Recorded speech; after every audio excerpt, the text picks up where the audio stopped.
মই এটা কথা ক'ব খুজিছোঁ যে যদি থাওৰা এৰি দিলে দেশখন ডাঙৰ হয়, জাতি ডাঙৰ হয়, তেতিয়াহ'লে তেনেকুৱা ধৰণৰ কিবা আছে নেকি? মানে কংগ্ৰেছক থাওৰা এৰি দিলে দেশ ডাঙৰ হৈ যাব নেকি? আজি কংগ্ৰেছ দলৰ থাওৰাত নিৰ্বাচন জিকিব পৰাৰ অৱস্থা নাই। কংগ্ৰেছ দলতকৈ আজি ৰাইজৰ দল থাওৰাত যথেষ্ট পৰিমাণৰ শক্তিশালী। আজি থাওৰাত যদি আমাক যদি থাওৰা সমষ্টিটো কংগ্ৰেছে এৰি দিয়ে, আমি গেৰাণ্টি দি ক'ব পাৰোঁ যে আমি জিকিম। কিন্তু আজি যদি ৰাইজৰ দলে থাওৰা এৰিও দিওঁ, তথাপিও কোনোপধ্যে কেতিয়াও কংগ্ৰেছ দল তাত জয়ী হ'ব নোৱাৰে। কাৰণ তাত কংগ্ৰেছ দলৰ মানুহ গৈ বিজেপিত সোমাব লাগে, আৰু তাৰ তলফালে তেনেকুৱা ধৰণৰ কোনো নেতা তেওঁলোকৰ নায়েই যি ৰাইজৰ তেনেকুৱা আস্থাভাজন নেতা, তেনেকুৱা গুৰুত্বপূৰ্ণ নেতা নাই। কাইলৈ যদি ভূপেন বৰাই যদি তাত খেলিলেহেঁতেন, আমি এৰি দিলোঁহেঁতেন। যদি দেৱব্ৰত শইকীয়াই যদি খেলিলেহেঁতেন, আমি এৰি দিলোঁহেঁতেন।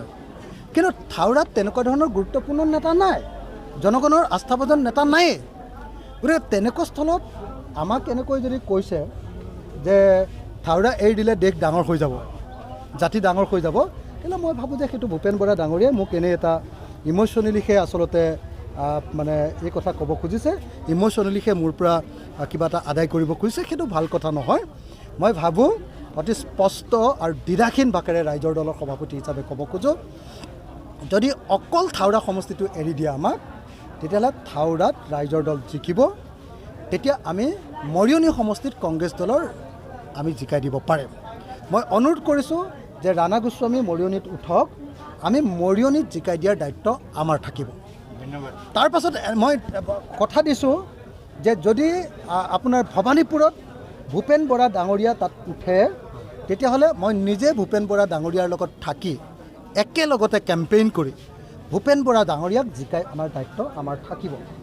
অৰ্থাৎ মই আপোনালোকক ক'ব পাৰোঁ যে কংগ্ৰেছ আৰু ৰাইজৰ দল যদি আজি সঁচাকৈ বুজাবুজি হয়, আৰু সেইটো বুজাবুজি কেৱল এটা সমষ্টিক লৈ হ'ব, থাওৰা সমষ্টিটো যদি তেওঁলোকে এৰি দিয়ে, তেতিয়াহ'লে আমি অসমত 4খন আসন লাভ কৰিম। থাওৰা জিকিম, মৰিয়নি জিকিম, ভৱানীপুৰ জিকিম আৰু গোসাইগাঁও জিকিম। কিন্তু তাকে যদি নকৰে, তেতিয়াহ'লে নিশ্চিতভাৱে বিজেপিক আমি মৰিয়নি আৰু থাওৰা এৰি দিয়াৰ নিচিনা হ'ব। গতিকে মই আহ্বান জনাইছোঁ যে কংগ্ৰেছ দলে এনেকৈ সন্মানৰ প্ৰশ্ন হিচাপে নলয়, কংগ্ৰেছ দলে বিজেপিক জিকাই দিয়াৰ ব্যৱস্থা নকৰি ৰাইজৰ দলৰ ওচৰত থাওৰা সমষ্টিটো এৰি দিয়ক। আমি বুকুত হাত থৈ ক'ব পাৰোঁ আমি জয়ী হ'মেই। আৰু আমি এই কথাও প্ৰতিশ্ৰুতি দিছোঁ যে মৰিয়নিত তেওঁলোকক জিকাম, ভৱানীপুৰত তেওঁলোকক জিকাম, আৰু গোসাইগাঁৱতো আমি সৰ্বশক্তিৰে তেওঁলোকৰ লগত থাকিম। আজি যথেষ্ট জনসমৰ্থন আপুনি পাইছে, মাজুলীলৈ আহিছে, আৰু মাজুলীত আপোনালোকে প্ৰাৰ্থী দিব। আজি আমাৰ দেখিছে যে আমাৰ কৰ্মী সভা আছিলে, কৰ্মী সভাত ইমান মানুহ অংশগ্ৰহণ কৰাটো এটা ৰেকৰ্ডৰ কথা। এটা খুব ভাল কৰ্মী সভা হৈছে। কৰ্মীসকলে সকলোৱে হেঁচা দিছে যে এই মুহূৰ্তত বিজেপিক মাজুলীবাসীয়ে এৰিব খুজিছে, আৰু এই মুহূৰ্তত অসমৰ মানুহে, অসমৰ আন অঞ্চলৰ মানুহৰ দৰে মাজুলীৰ মানুহেও কেৱল ৰাইজৰ দলক আঁকোৱালি ল'ব খুজিছে।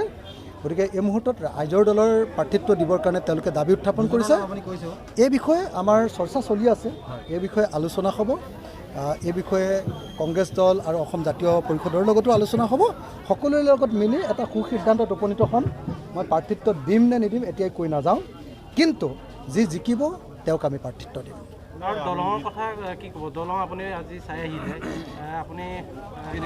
আচলতে দলংখন কেৱল ৰাজনৈতিক হাথিয়াৰত পৰিণত হৈছে। 16 চনত আধাৰশিলা কৰিলে, আকৌ 21 চনত আপোনাৰ ভূমি পূজন কৰিলে। গতিকে এই গোটেই কথাটোৱে প্ৰমাণ কৰিছে যে তেওঁলোকে নিৰ্বাচন অহাৰ আগে আগে সদায় আধাৰশিলা স্থাপন কৰে বা ভূমি পূজন কৰে। আজি যেতিয়া মই দলং চাবলৈ গ'লোঁ, তাত দেখা গ'ল যে দলঙৰ কাৰণে এতিয়ালৈকে মাটি অধিগ্ৰহণ কৰা হোৱা নাই। লেণ্ড একুইজিশ্যনে যদি হোৱা নাই, তেতিয়াহ'লে কাম কেনেকৈ আৰম্ভ হ'ব? 2 নম্বৰ কথা, সেইটোতো ৰাজ্য চৰকাৰৰ কথা। 2 নম্বৰ কথা, এতিয়ালৈকে তাতে DPR তৈয়াৰ কৰা হোৱা নাই। আজি যেতিয়া গ'লোঁ, তাত দেখা গ'ল যে DPR এতিয়ালৈকে তৈয়াৰ কৰাই হোৱা নাই। যদি DPRয়ে তৈয়াৰ হোৱা নাই, তেতিয়াহ'লে দলং বনাম বুলিতো কোনেও ক'ব নোৱাৰে। এইটো 2 নম্বৰ। 3 নম্বৰ কথাটো হ'ল যে তালৈ বস্তু বাহানি নিবৰ কাৰণে ছাৰ্ভিচ ৰোড বনাব লাগিব। তো মাজুলীৰ ৰাস্তাবিলাক সৰু সৰু, গতিকে ছাৰ্ভিচ ৰোড নবনালেতো ইমান বস্তু নিয়াটো সম্ভৱপৰ নহ'ব। কিন্তু এতিয়ালৈকে এটাও ছাৰ্ভিচ ৰোড বনোৱা নাই বা ছাৰ্ভিচ ৰোডৰ কাম আৰম্ভ কৰিবৰ কাৰণে প্ৰস্তুতিও আৰম্ভ কৰা নাই। গতিকে এইটো 3 নম্বৰ কথা।